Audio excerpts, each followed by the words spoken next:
আমরা বেগম জিয়া অসুস্থ আছেন, উনি বাংলাদেশের একটা আনপ্যারালাল পার্সোনালিটিতে পরিণত হয়েছেন। উনি আগে যত নেত্রী ছিল প্রত্যেকটা নেত্রী দলীয় নেত্রী থাকতো। শেখ হাসিনা আওয়ামী লীগের নেত্রী ছিল, কিন্তু খালেদা জিয়া উনি বাংলাদেশের নেত্রীতে পরিণত হয়েছেন। সুতরাং বেগম জিয়া অসুস্থ, আমরা মনে করি বাংলাদেশে ওনার আরো খেদমত করার সুযোগ আছে। উনি সুস্থ হয়ে ফিরে আসুক, এই কামনা আমরা করছি। আমার বেগম জিয়ার একটা জিনিস আমার খুব মনে পড়ে।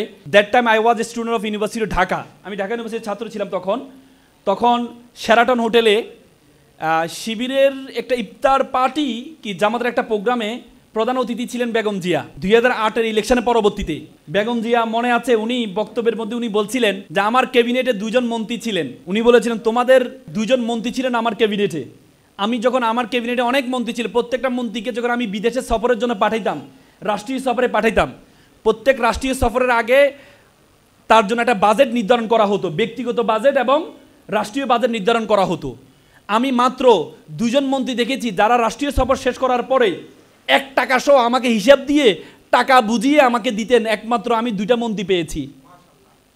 সুতরাং তোমরা যে মানুষ তৈরি করছো, এবং উনি বলছে আমি ফেনী 1 আসন থেকে ইলেকশন করেছি। আমার ভাই সায়েদ ইস্কান্দার উনি আসনটা পরিচালনা করেছেন। ইলেকশনের আগে জোটবদ্ধ যেহেতু নির্বাচন করছি, জোটের ছাত্র শিবির এবং জামাত ইসলামকে আমি কিছু বাজেট দিতাম ইলেকশনে খরচ করার জন্য। নির্বাচনের পরের দিন আমার ভাই আমাকে বলছে যে একটা বস্তা নিয়ে, শিবিরের ছেলেরা একটা বস্তা নিয়ে আসছে। তো আমরা একটু ভয় পেয়েছিলাম, আমার ভাই ভয় পেয়েছিল, বস্তা মানেই মনে হয় টাকা যাবে, চাইবে যেহেতু নির্বাচিত হয়েছে। পরে দেখি বস্তার মধ্যে কি, জিজ্ঞেস করলাম, বলে যে বস্তার মধ্যে তো সব ভাউচার। এবং আরেকটা দেখালো, বলো যে এই বস্তার মধ্যে কি, এই বস্তার মধ্যে টাকা, মানে আপনি যে টাকা দিয়েছেন এই জায়গায় খরচ করেছি, এই সবগুলো ভাউচার, আর এই টাকা অগ্রিম ছিল, এই অগ্রিম টাকাগুলো আপনাকে ফেরত দিতে আসলাম। উদ্বৃত্ত টাকাগুলো আপনাকে ফেরত দিতে আসলাম। তার মানে এমন মানুষ তোমরা তৈরি করছো। বেগম জিয়া সেদিন বলেছিলেন, সেদিন বেগম জিয়ার প্রতি আমার রেসপেক্টের জায়গাটা আরো বেড়ে গিয়েছিল। আজকে তোমরা নতুন প্রজন্ম জেনজি, তোমরা বাংলাদেশকে নতুন বাংলাদেশ উপহার দিয়েছ। একসময় তোমাদেরকে নিয়ে আমরা হতাশ হতাম, একসময় তোমাদেরকে বলতাম তোমরা হচ্ছে ফার্মের মুরগি, তোমরা সারাক্ষণ পাবজি নিয়ে থাকো, তোমরা সার্বক্ষণিক গেমস নিয়ে থাকো। সে পাবজি ফার্মের মুরগি ছেলেমেয়েরা আমাদের বাংলাদেশকে দ্বিতীয় স্বাধীনতা এনে দিয়েছে। যে ছেলেমেয়েরা স্লোগান দিয়েছে বুকের মধ্যে অনেক ঝড়, বুক পেতেছি গুলি কর, সেই ছেলে মেয়েদের হাতে আগামীর বাংলাদেশ নিরাপদ নিরাপদ নিরাপদ। সুতরাং তোমাদের সামনে যদি কোনো রাজনীতিবিদ আসে, প্রথমে তাকে যে প্রশ্নটা জিজ্ঞেস করবা, আমার জন্য কি করবেন না করবেন এটা জিজ্ঞেস করবা না। প্রথমে তাকে জিজ্ঞেস করবা আপনার কোনো পেশা আছে কিনা।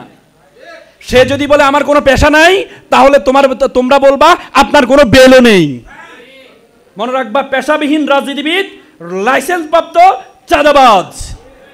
সুতরাং এমন কিছু মানুষ ছাত্র শিবির তৈরি করছে, ছাত্র শিবির এমন কিছু মানুষ তৈরি করছে। মহাত্মা গান্ধী চমৎকার করে বলেছেন, দেয়ার আর 7 things which destroy us। 7টি জিনিস আমাদেরকে ধ্বংস করছে। একটি হচ্ছে education without character, politics without ethics, চরিত্রবিহীন শিক্ষা, এবং ইথিক্সবিহীন পলিটিক্স, রাজনীতিবিদ। সুতরাং সে রাজনীতিবিদ এবং কিছু মেধাবী মানুষ, নৈতিকতা সম্পূর্ণ মানুষ শিবির তৈরি করছে। আজকে যে সুন্দর আয়োজন করেছে, ছাত্র শিবিরকে আয়োজন করার আগে তোমাদেরকে একজনকে বলেছে তোমরা যদি ছাত্র শিবির এই প্রোগ্রামে আসতে চাও, তাহলে ছাত্র শিবির যে ফর্ম আছে সে ফর্মে তোমরা ফিল আপ করবা, then you can join the program. বলেছে তোমাদেরকে, বলেছে। তুমি মেয়েরা, আজকে অধিকাংশ মেয়ে এখানে উপস্থিত, মেয়েরা চাইলেও ছাত্র শিবিরে জয়েন করতে পারবা না। পারবা?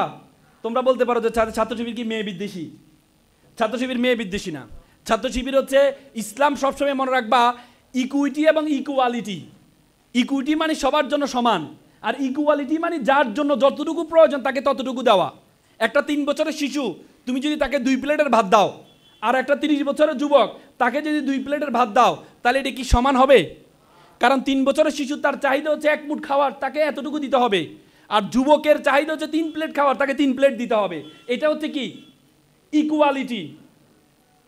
ইসলাম ইসলাম ইসলাম এটাতে বিশ্বাসী। তো ছাত্র শিবির মনে করো তুমি একটা মেয়ে, তুমি যদি কোনো রাজনীতির ছাত্র শিবির, শুরুতে ছাত্র শব্দটা আছে, ছাত্র শব্দটা কমন জেন্ডার নয়, ছাত্র শব্দটা ম্যাসকুলিন জেন্ডার, আর ফেমিনিন জেন্ডার হচ্ছে কি ছাত্রী। তো সুতরাং তুমি যদি ছাত্র শিবিরে জয়েন করতে হয়, তাহলে তোমার ছাত্রী যে পরিচয় আছে সে পরিচয়কে বিসর্জন দিয়ে তোমাকে জয়েন করতে হবে। তুমি যদি ছাত্র দলে জয়েন করতে হয়, ছাত্রী যে শব্দটা আছে এই শব্দটা বিসর্জন দিয়ে তোমাকে পরিচিতি দিতে হবে আমি ছাত্র দলের একজন ছাত্রী। হলো এটা তোমাকে অপমান করা নাকি তোমাকে সম্মানিত করা? তোমাকে অপমান করা। ছাত্র শিবির মনে করে যেহেতু আমরা ছাত্র, সুতরাং তোমরা আমাদের সকল সুযোগ সুবিধা পাবা, কিন্তু আমাদের এখানে জয়েন করতে পারবা না। তোমাদের জন্য আলাদা একটা প্ল্যাটফর্ম আছে, ছাত্রীদের একটা প্ল্যাটফর্ম আছে, সেখানে তুমি ছাত্রী পরিচয় বহন করবা, সেখানে সর্বোচ্চ নেতৃত্বে তুমি যাবা। তো সুতরাং আজকের এই সুন্দর আয়োজন শিবির যে করেছে, আমরা আরেকটি করতালির মাধ্যমে তাদেরকে অভিবাদন জানাই। সাথে সাথে শিক্ষার্থী ভাই বোনেরা, তোমাদেরকে আমি স্মরণ করে দিতে চাই, you must mind it, this is the beginning. You must mind it, this is the beginning, this is the very very beginning of your journey. তোমাদের জীবন মাত্র শুরু হয়েছে, তোমাদের জীবন মাত্র শুরু হয়েছে। একাদশ শ্রেণীতে তোমরা উঠেছো, এটি হচ্ছে this is a very crucial moment for your life. তোমাদের জীবনের সবচেয়ে গুরুত্বপূর্ণ সময়। তোমরা প্রশ্ন করতে পারো যে ভাইয়া গুরুত্বপূর্ণ সময় শব্দটা শুনতে শুনতে কান ঝালাফালা হয়ে গেছে, আর শুনতে ইচ্ছে করে না। যখন তোমরা পিএসসিতে পড়ছিলা তখন তোমার মা বলেছে মা বাবা তোমার জন্য সবচেয়ে গুরুত্বপূর্ণ পরীক্ষা এটা, তুমি মেনে নিয়েছিলা, তুমি পরীক্ষা দিয়েছে এ প্লাস পেয়েছিলা। 3 বছর না যাইতে যাইতে জেএসসি পরীক্ষা আসলো, তোমার মা বলল this is a very important exam for your life. তুমি বিশ্বাস করে নিলা মায়ের কথা, পরে দেখলা জেএসসিতে এ প্লাস পাইলা। এরপরে 2 বছর না যাইতে যাইতে আরেকটা পরীক্ষা আসলো, এসএসসি পরীক্ষা। এরপরে বলো মা বলো this is a very important exam for your life. তোমরা বলবো যে কিরে সবই ইম্পর্টেন্ট এক্সাম, তো তাহলে নন ইম্পর্টেন্ট কোনটা? এরপরেও তোমরা যাক বড়দের কথা শুনতে হয় জন্য বিশ্বাস করে নিলা, এসএসসিতে এ প্লাস পাইলা, এ গ্রেড পাইলা। এখন ইন্টারে আজকে নবীনবরণ, কলেজের নতুন জীবন শুরু করছো, নতুন জায়গায় আসছো, এখানে আমি এসে বলছি this is a crucial, this is a very important time for your life. এখন কি বিশ্বাসযোগ্য মনে হবে? মনে হবে না? না নাকি হ্যাঁ? হ্যাঁ নাকি না? আমি সত্য বলেছি নাকি আমি সত্য বলেছি? আমি সত্য বলেছি না আমি সত্য বলেছি? অপশন নাই তো। তার মানে দেখো তোমার সময় যত কমে যায়, পিএসসির জন্য তুমি 5 বছর সময় পেয়েছিলা, জেএসসির জন্য তুমি 3 বছর সময় পেয়েছিলা, এসএসসির জন্য তুমি 2 বছর সময় পেয়েছিলা, ইন্টারের জন্য তুমি 1.5 বছর সময় পাবা, ইউনিভার্সিটি এবং মেডিকেলে পরীক্ষার জন্য তুমি 3 মাস সময় পাবা।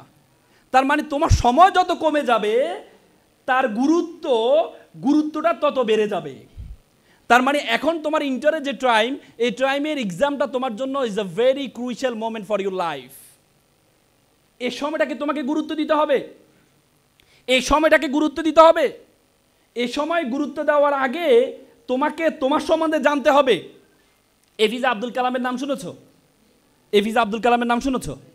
হ্যাঁ, কে বলো তো, কে বলো? ভারতের সাবেক রাষ্ট্রপতি এপিজে আব্দুল কালাম একবার তোমাদের মতো আমার একটা মাদ্রাজে ক্যাডেট কলেজের একটা প্রোগ্রাম, ওনাকে ইনভাইট করা হয়েছে। উনি এত সুন্দর ছাত্রছাত্রীদের সামনে উনি বলেছেন যে আমি প্রতিদিন সকালে ঘুম থেকে উঠে 5টা বাক্য বলি। কয়টা বাক্য বলি? 5টা বাক্য বলি। উনি বললেন আমি সকালে ঘুম থেকে উঠে বলি, শুরুতে বলি আই এম দ্য বেস্ট, আমি সেরা, আই এম দ্য উইনার, আমি বিজেতা, গড ইজ উইথ মি, সৃষ্টিকর্তা আমার সাথে আছেন, টুডে ইজ মাই ডে, আজকে আমার দিন, আই ক্যান ডু ইট, আমি যে কোনো কিছু করতে পারি। এ 5টা বাক্য বলতেন।